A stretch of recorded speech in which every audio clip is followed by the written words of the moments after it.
I saw Edie sneak down to the basement once, carrying packages. I thought maybe she was hiding presents.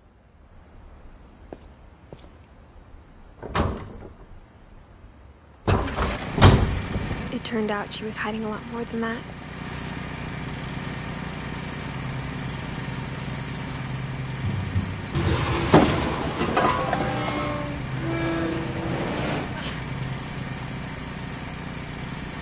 I remember asking Mom once about where Walter had gone.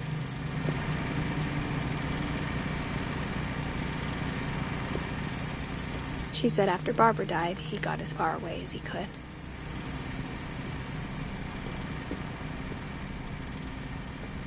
If there's a pattern in all these stories, I think it's that none of us has gotten very far.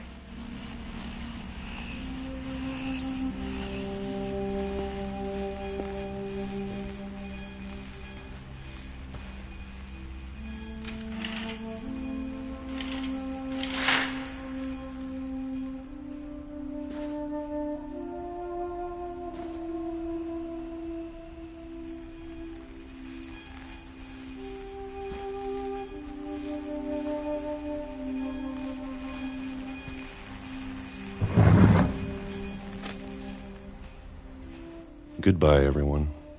I can't believe I've been down here for 30 years. On that first day, after the shaking started, I didn't think I'd survive a week.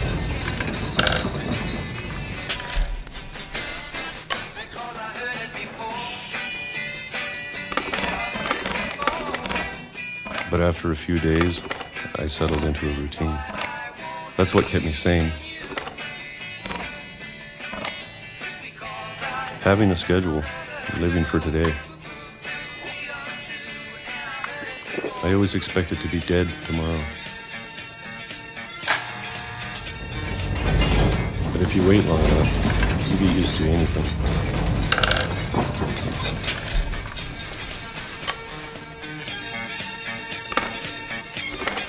Even a monster on the other side of the door starts to feel normal. Almost friendly.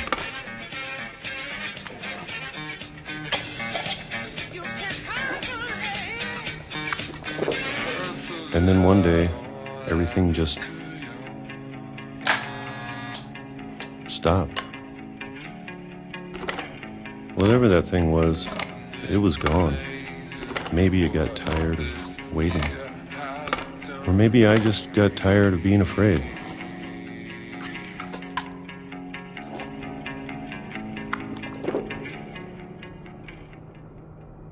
It's been a week now, the longest in 30 years.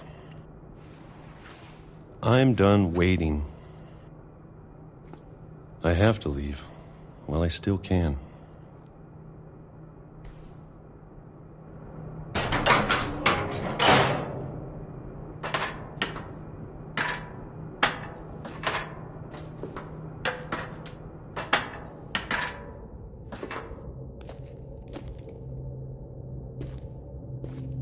I know it's out there somewhere. Whatever killed Barbara and Molly and Calvin. Maybe this is all a mistake. But I need to stop living the same day, even if it kills me.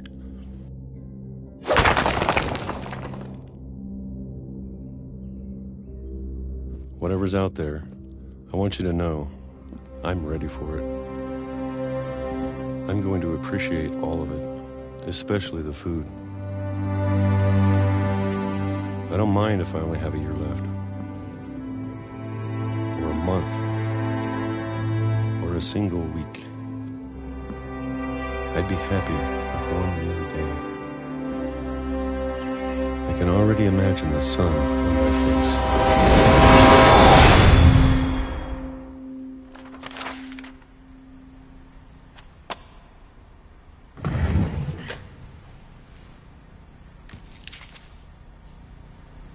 Walter died when I was 6. I can't believe my mom never told me he was down here.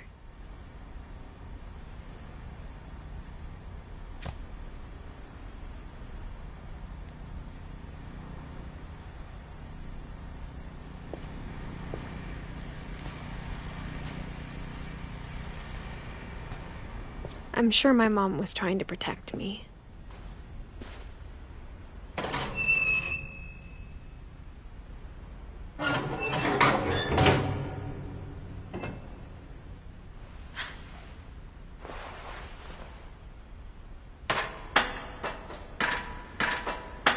Maybe she was afraid I'd end up like Walter.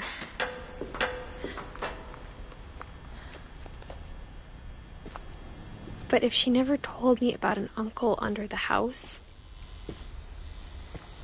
I can only imagine what else she was hiding. I don't want to make the same mistakes she made.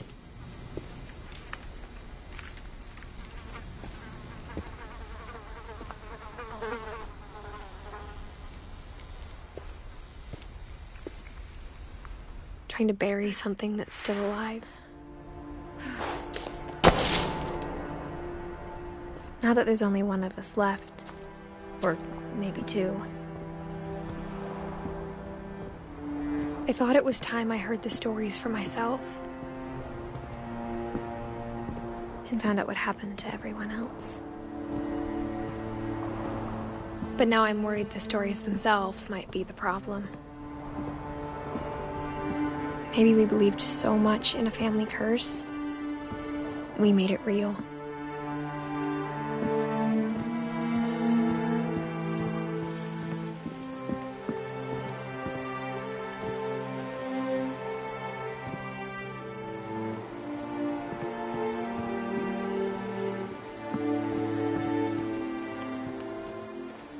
I don't know if I should even be writing this.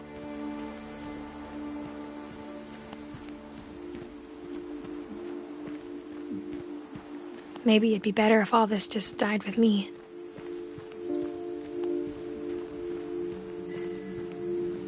But I thought you should know about your family.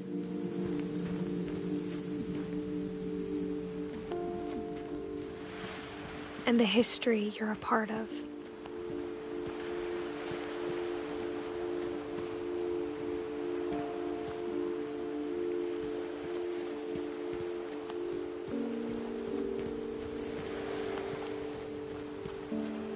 Though to be honest, I feel as lost as you probably do right now. I think the people in these stories believed them, for what that's worth.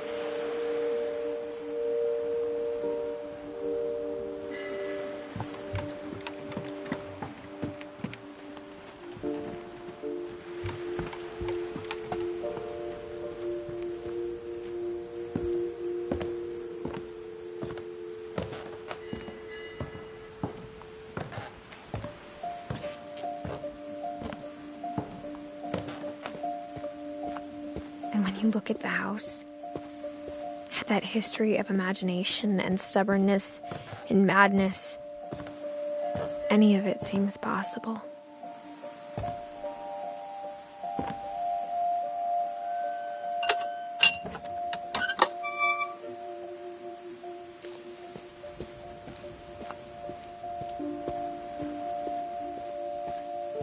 I think we've been surrounded by death for so long, we've just gotten used to it. What kind of family finishes building a cemetery before starting the house?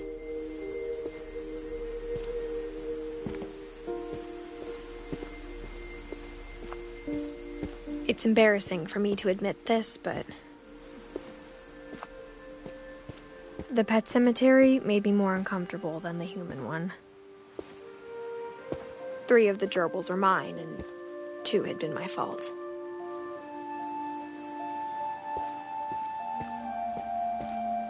Sven built the house, but it was Edie who designed the cemetery.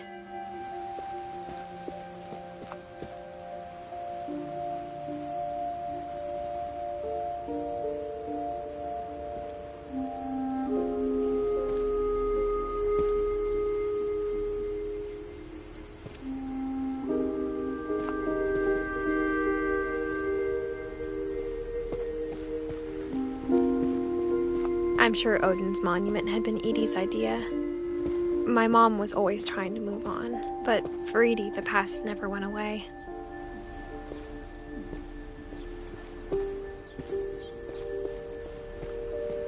She could see it poking out of the water at low tide.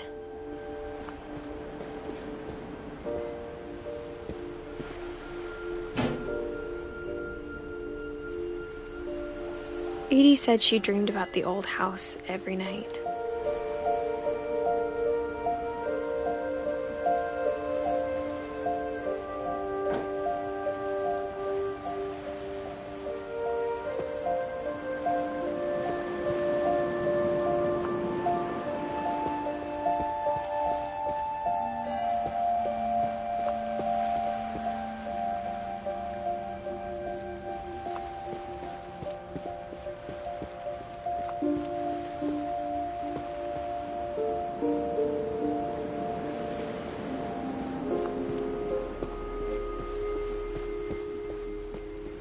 Edie's side was always easier for me to understand.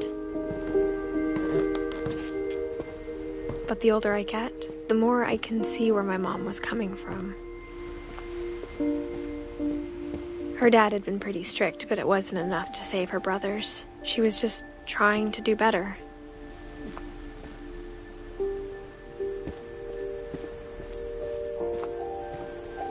She lost 2 of her brothers, just like I did. I get why she tried so hard to protect us.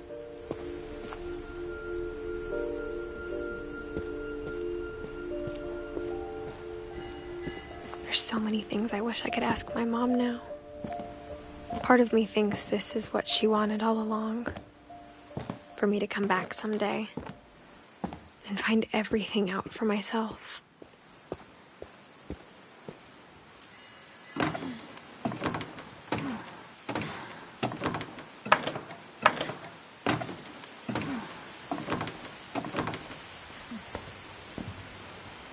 But looking back on it now, if she told me there was going to be so much climbing, I never would have come when I was 22 weeks pregnant.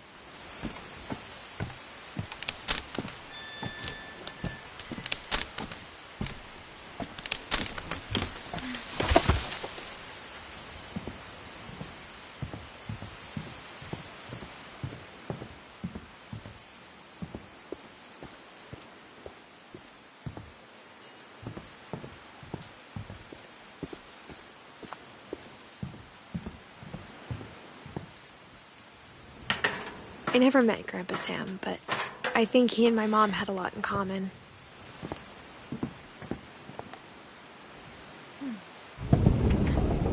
They were both pretty intense.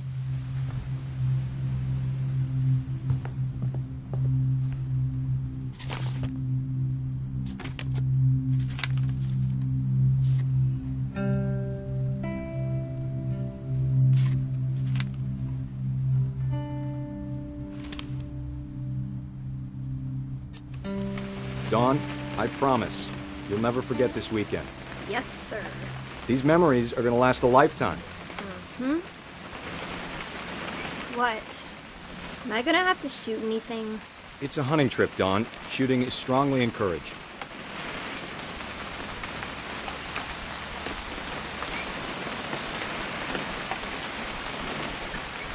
It's too early, Dad.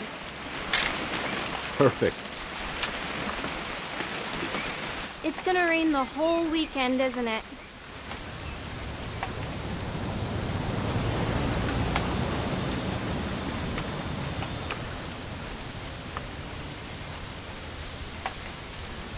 I will never forget this weekend, Dad. That's the spirit.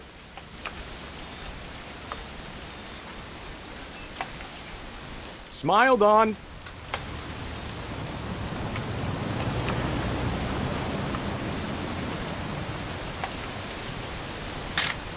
Okay, got it. I'm gonna take some pictures, okay? Just be careful. That camera's older than you are.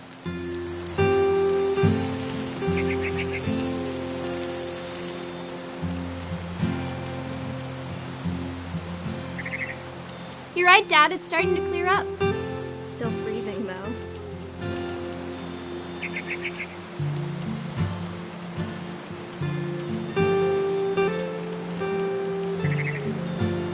Definitely should not have drunk all that coffee.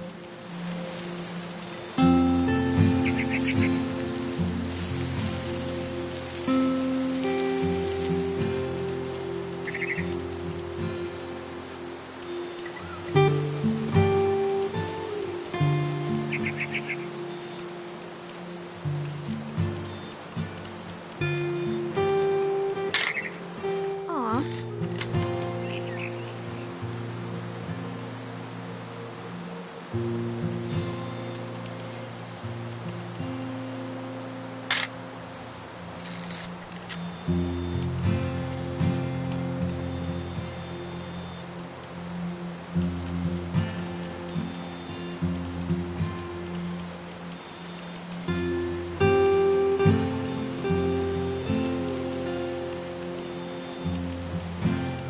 Nothing quite like being outside.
Oop. A little more gas in the tank, I guess. Hold still while I take a picture of you. I definitely won't be moving. Are you done yet? Does it sound like I'm done? Hey! That's a keeper. I'm just saying, I'm not always gonna be here, Don. You'll need to remember this stuff, if you want to survive. I'll be fine, Dad. You know who else thought he was gonna be fine? Some guy who died. Don, I'm being serious. I know, Dad. You're always serious. Doesn't being out here make you want to chill out? Well, to tell you the truth, I haven't been out here in 20 years.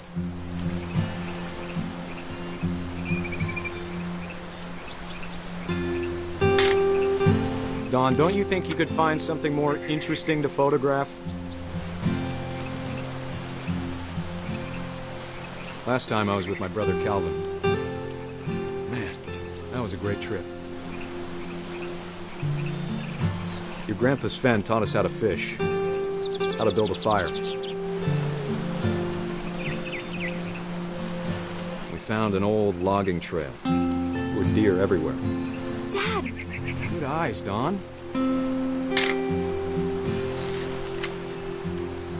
Before you take the shot, let me get a picture of you.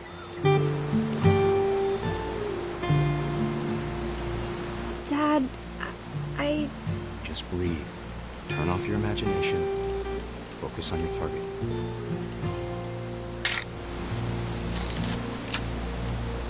Let me get behind you. Do I have to do this? Don, you don't have to do anything. But if you want to survive, you'll need to be strong.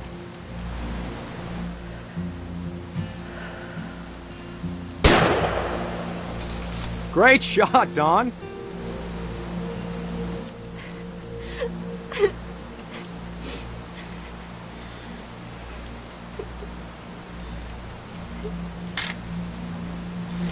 I'm proud of you, Don. Always remember that, okay?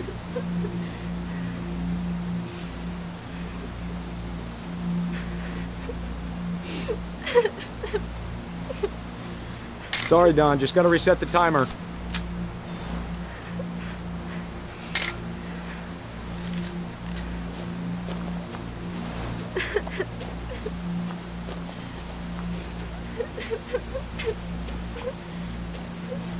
Dad, it's twitching. I think That's it's totally normal, Don. Just focus on the camera. Try not to think about— Dad!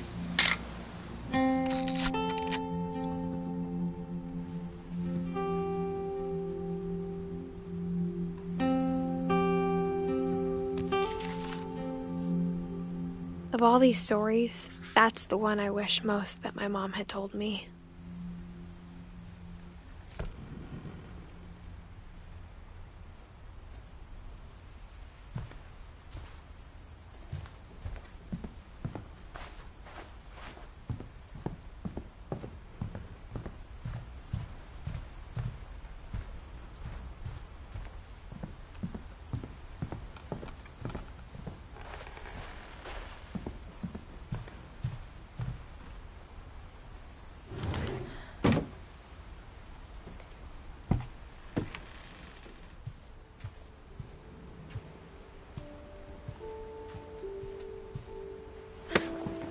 After Sam died, my mom and Edie got really close. They'd both lost a lot.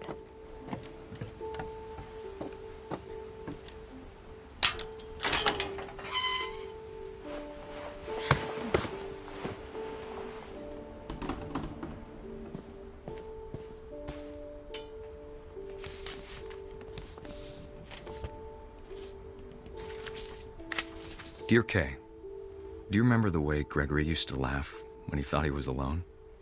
Like something funny was happening, but only he could see it. I think he saw things the rest of us don't.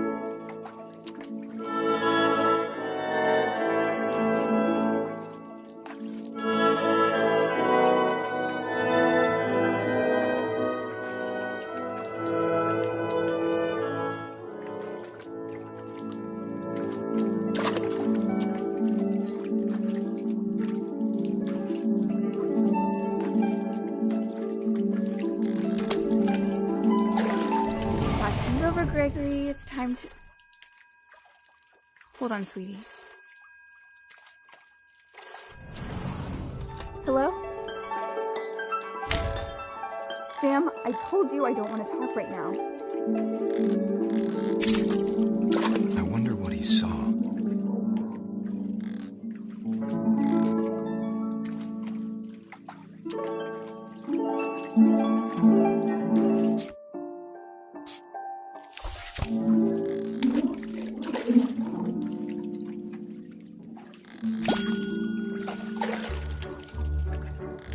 What his world was like. He reminded me so much of Calvin. Lost in his imagination.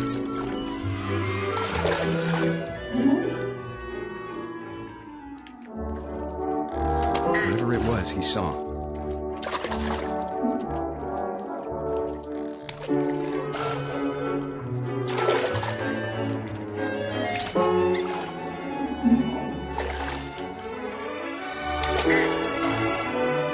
Sure made him happy.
That I worried about a baby being too happy.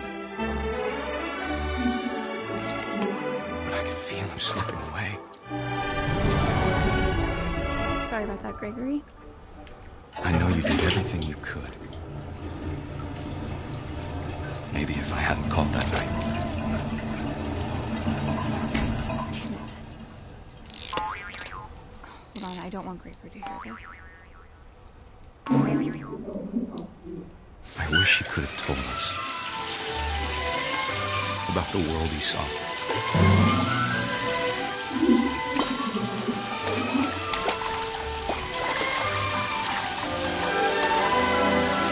There's so much I don't understand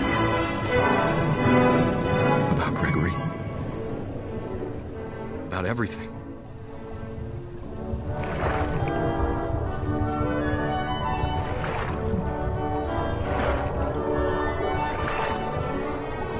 But I know what happened wasn't your fault.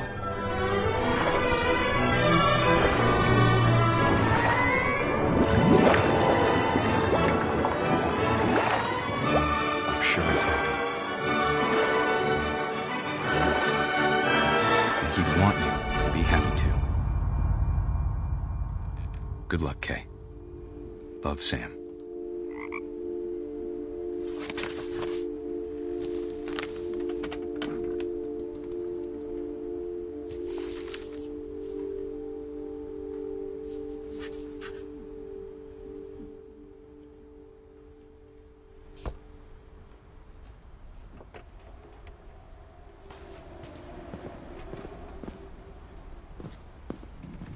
I can't imagine my mom ever writing poetry, and yet...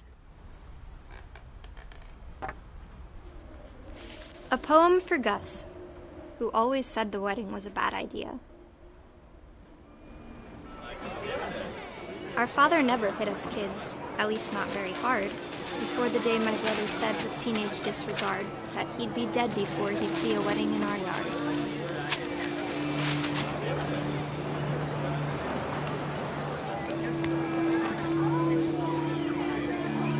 My father made him come, of course, but Gus stood far apart, just flew his kite and bottled up the storm inside his heart.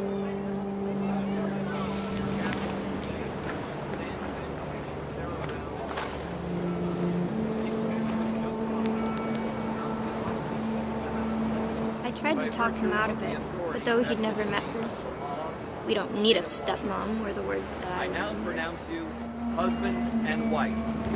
You may kiss the bride.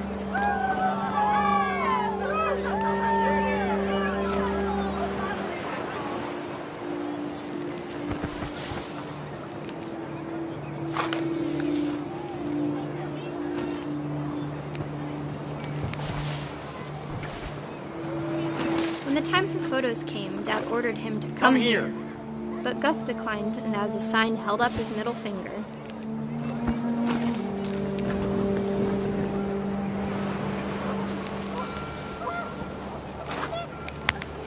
The wind picked up, and panicked geese appeared and quickly went. But all the humans did that day was go inside the tent.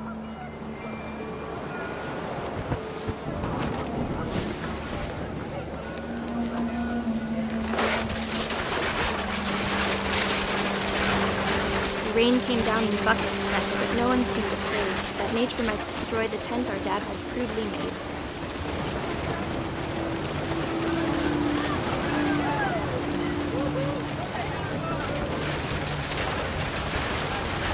The thunder sounded much too close and full of angry power.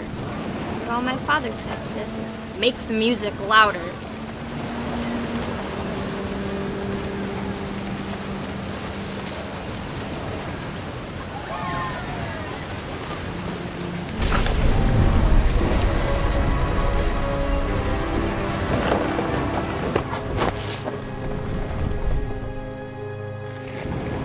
I wish that I could truly say I thought about you on that day. Out there on the beach alone, just you, the wind, the sea, and foam. But I didn't, until we found you.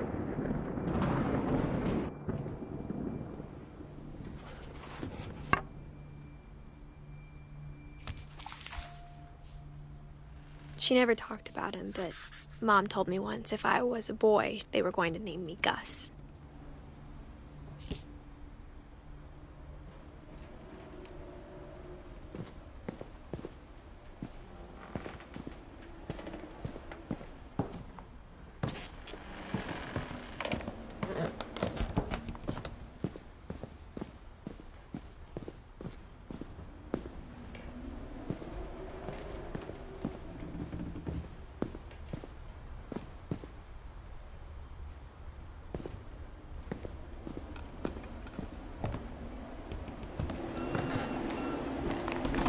My mom moved up to the loft after her brothers died.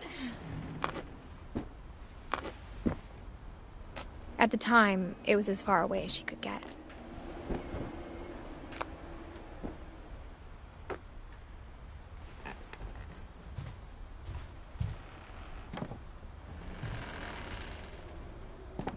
Religion was another thing my mom never talked about, but I think it helped her a lot after her dad died.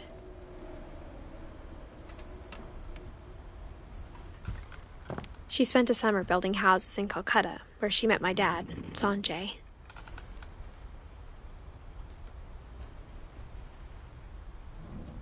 My mom moved to India a week after graduation and got a job teaching English.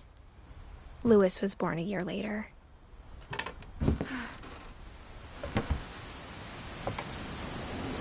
When my dad died, I don't think Mom knew where else to go. I'm sure Edie was happy to have her back. The house had to get a little bigger, but Edie was used to that. And for a while, things were good. Almost normal, but it didn't last.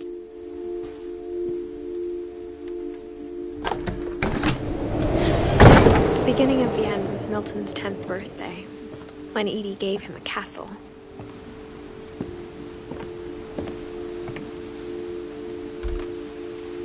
After Milton disappeared, the only thing he left behind was a room full of paintings.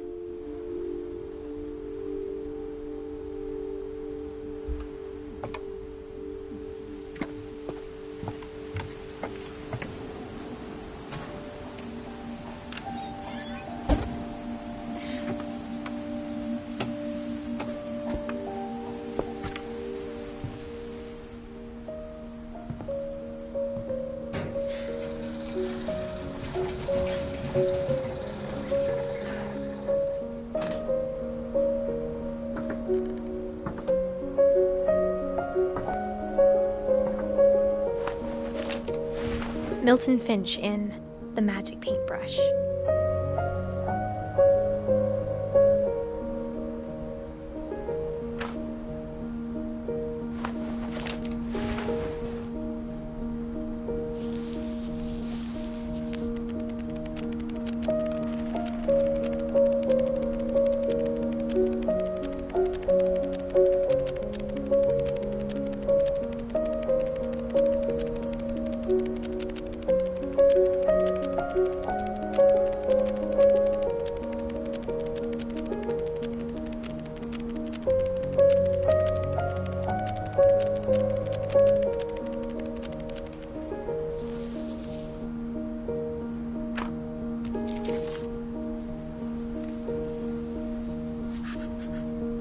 I was 4 when Milton disappeared.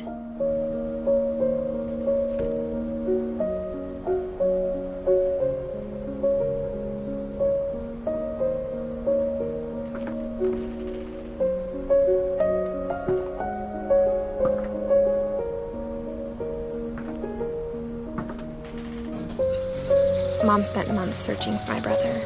Then she sealed the doors.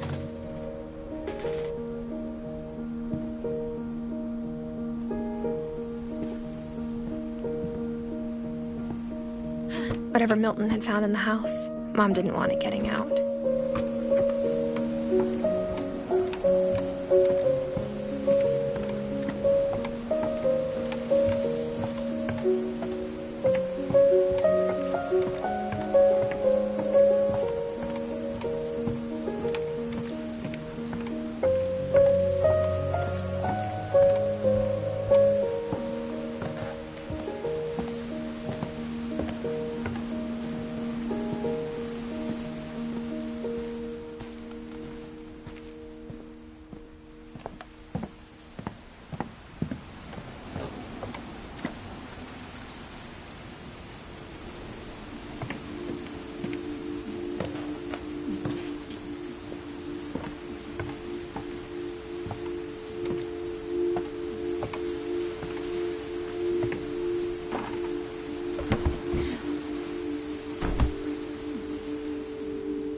Mom definitely blamed Edie, but I think Louis blamed himself. After he graduated, he just spent more and more time in his room. Until Mom got him a job at the cannery.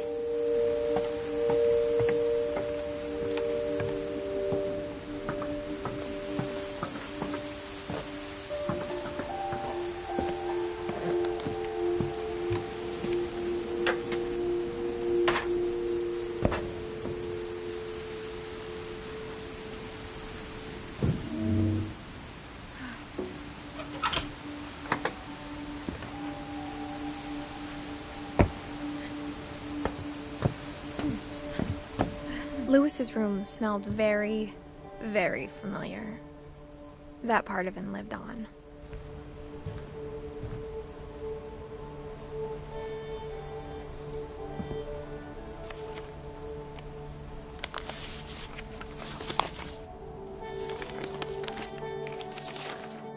Dear Mrs. Finch, as Louis's psychiatrist, I can understand your desire for an explanation. As I see it, the trouble began in January, shortly after we convinced your son to seek treatment for substance abuse. Newly sober, I believe Louis first noticed the monotony of his daily life.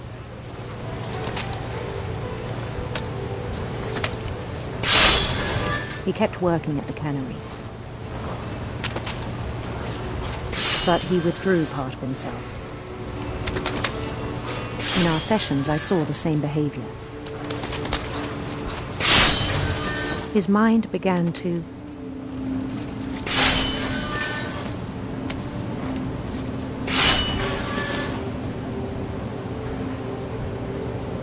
wander.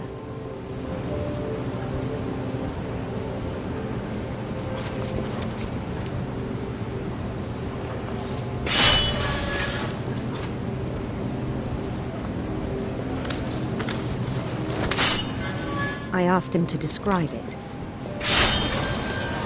He said he started small, imagining a labyrinth.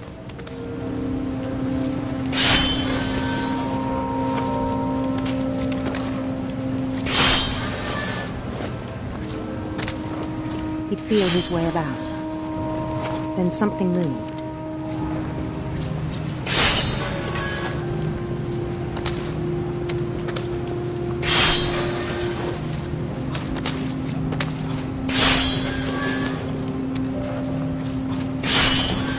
Bats and toads.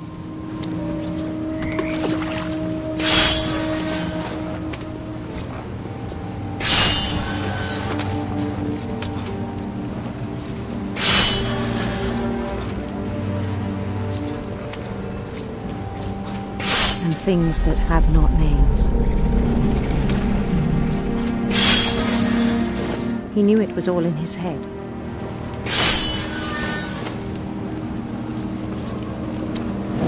He took it very seriously. I had hoped he'd find himself.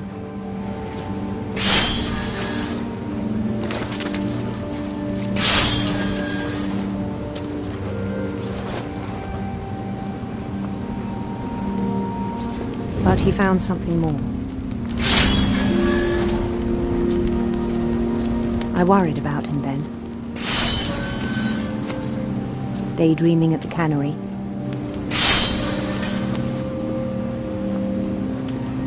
I spoke with his boss.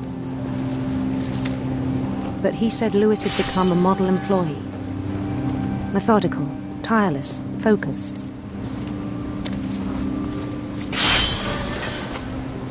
Like a whole new Louis. So I let him go on.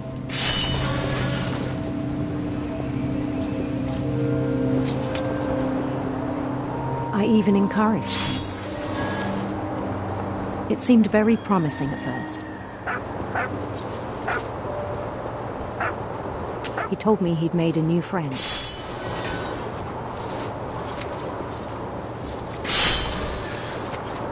On the edge of a city he named Louis Topia. He built the city up slowly, brick by brick.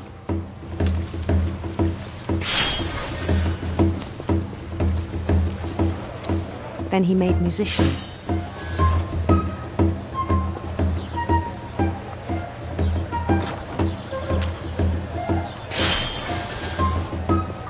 And songs for them to play. He talked about starting a band. And he was always humming something. Every day his imagination grew stronger.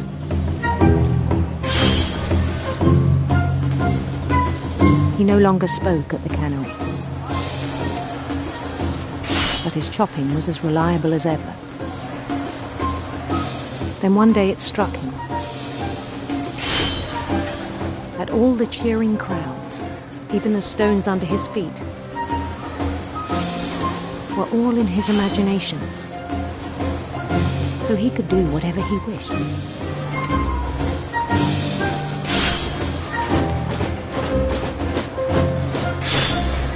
He held an election for mayor. And he won. They begged him to stay, but his mind was already wandering. It became a game for him.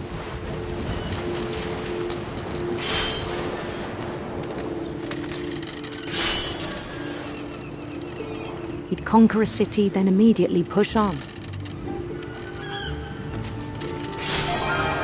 New Louisville.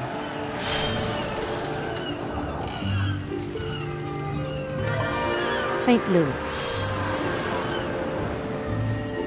He started drifting away from our reality.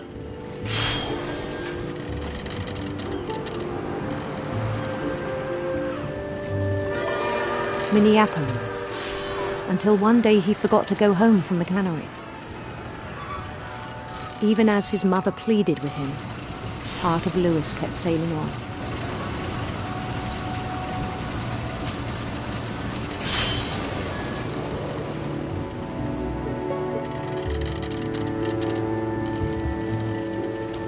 In Louisburg, he heard rumors of a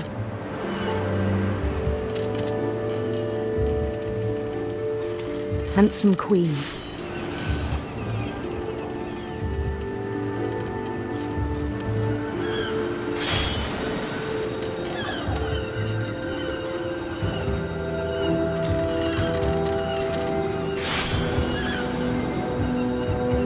The queen was on her own quest for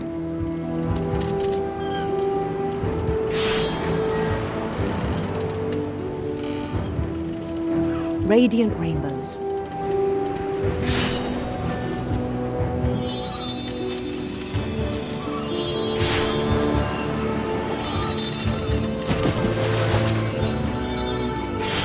He followed the sound of her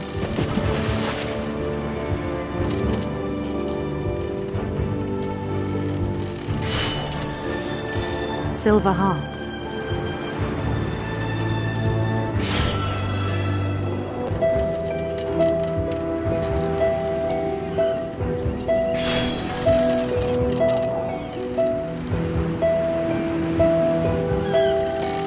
His chase led him to a golden palace east of the sun and west of the moon.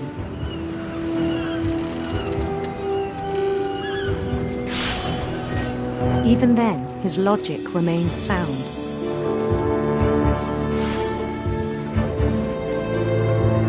He knew the world was all in his imagination.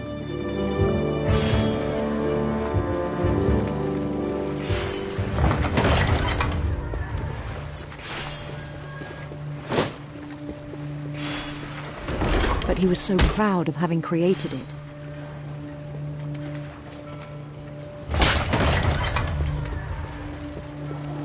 In his own eyes, he'd become something greater than a king.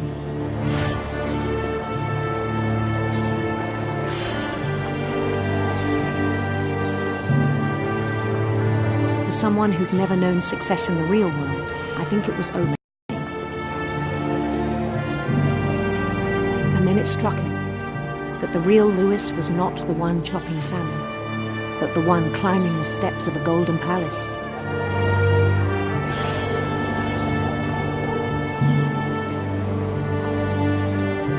My imagination is as real as my body, he told me. It was hard to argue with him.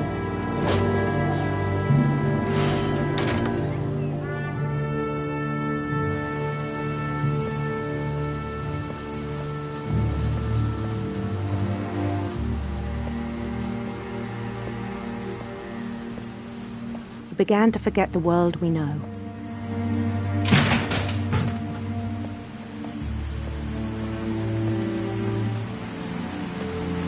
I think it pained him to remember Lewis, the cannery worker.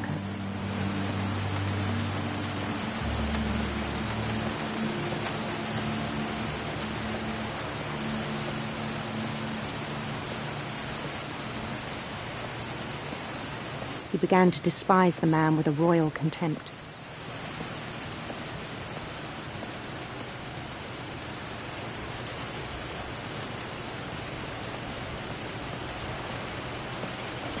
I still thought I could save him. Even after he said he was being crowned king over all the lands of wonder.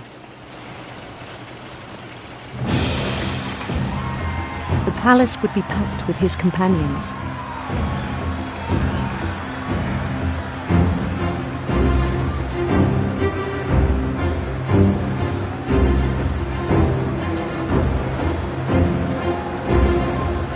Including the wise Calico who'd insisted on inviting him.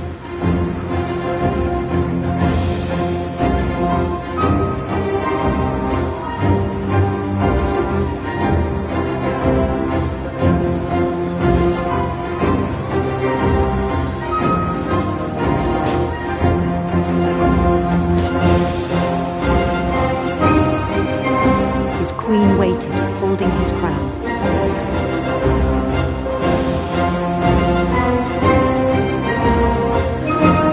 There was only one thing left to do.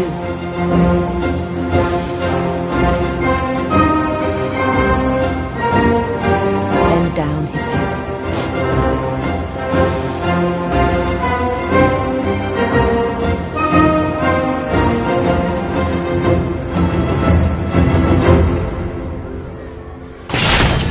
And the rest I think you know. Mrs. Finch, your son was a kind man who will be missed by all of us who knew him.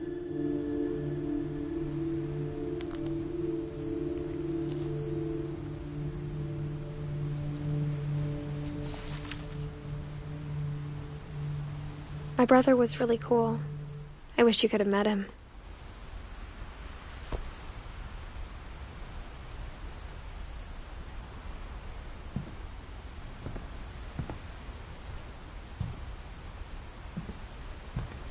Lewis and I spent a lot of time playing games together, but he was surprisingly bad at them. He died a lot.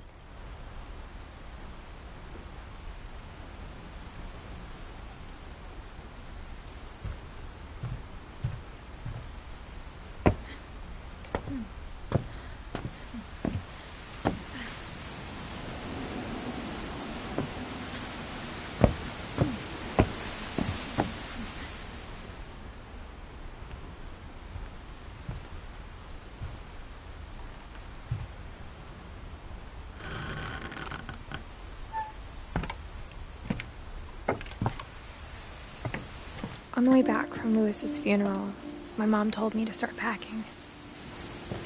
She waited until the day before we left to tell Edie. I'm not sure if she wanted to make it easier or harder.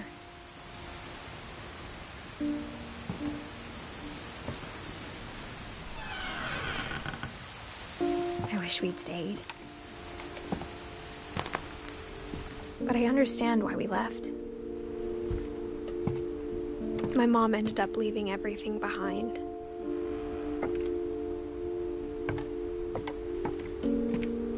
What happened that night had been coming for a long time. Maybe it should have come sooner.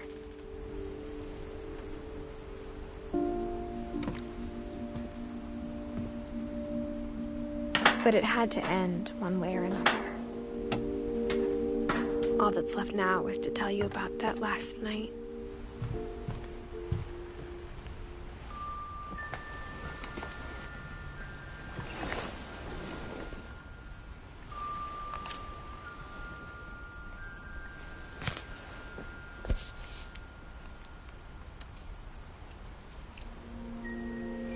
That whole last day, Edie just watched us pack and didn't say a word. Until supper, when she raised her glass and said, "To our final night together, and all our final nights apart." Grandma, you know what I said about alcohol. Some of your medications are very Edith, specific. I left a present for you in the hallway. Why don't you go open it? The grown-ups have to argue now. I'm sorry, you're right. We're all leaving tomorrow. Let's just enjoy our last... I'm not leaving. Edith, you're excused.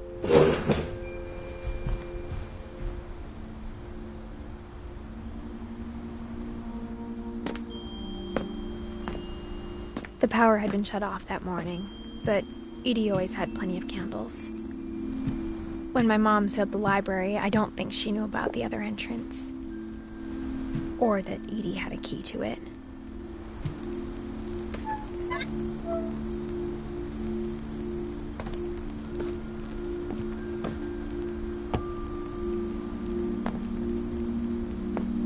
That thing you're afraid of isn't going to end when you leave the house.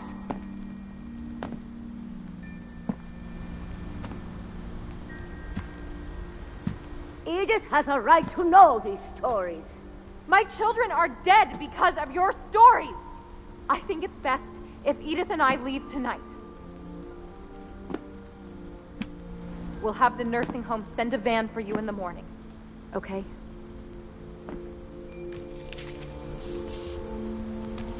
Dear Edith, there's so many stories I wish I could tell you, but there's only time for one. This is about what happened on the night you were born. That night, the tide went way, way out. It was the first and last time I ever saw the old house aground. There'd been an earthquake out in the middle of the ocean. They called it the lowest tide in 1,000 years. God, it smelled awful.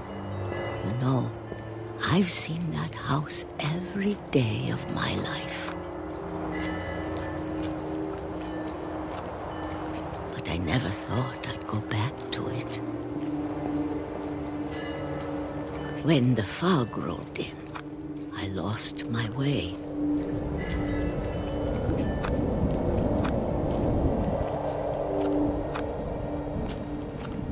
I got turned around.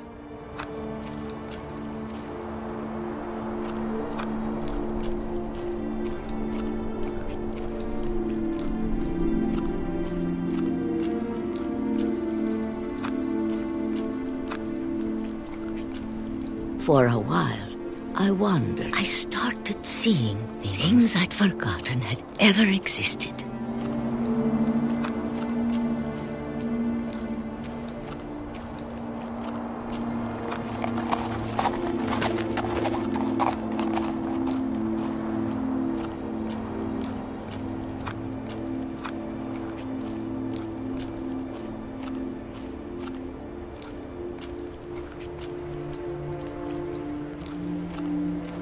But when I saw them, they felt like old friends. That night, a lot of things came back to me. Or maybe I came back to them.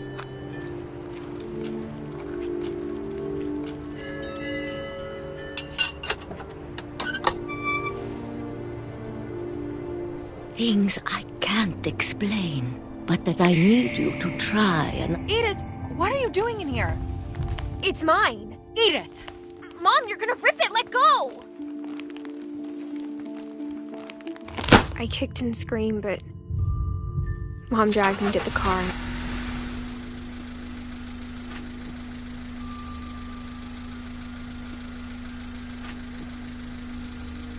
I never saw Great-Grandma Edie again. The next morning, the van came to pick her up, but she was already gone. After that, we moved around a lot.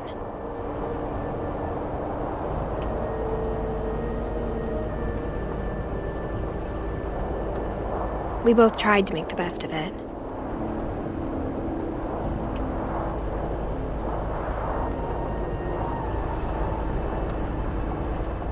A few years went by.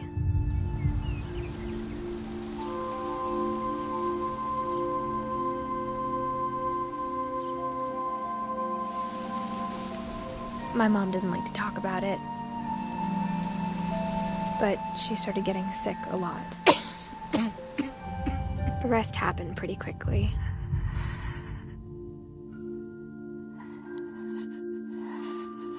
She got better for a while, and then she didn't.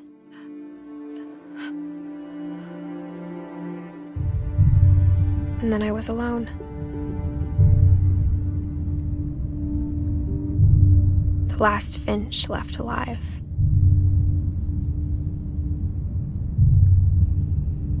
Until I found out about you.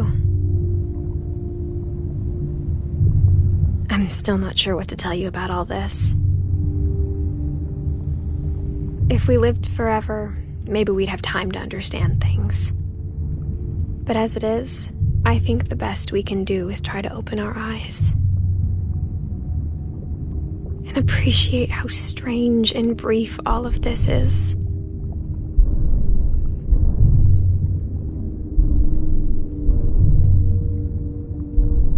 This journal was supposed to be for you. But now I hope you'll never see it. I just want to meet you and tell you all these stories myself. But I guess if you're reading this now, things didn't work out that way.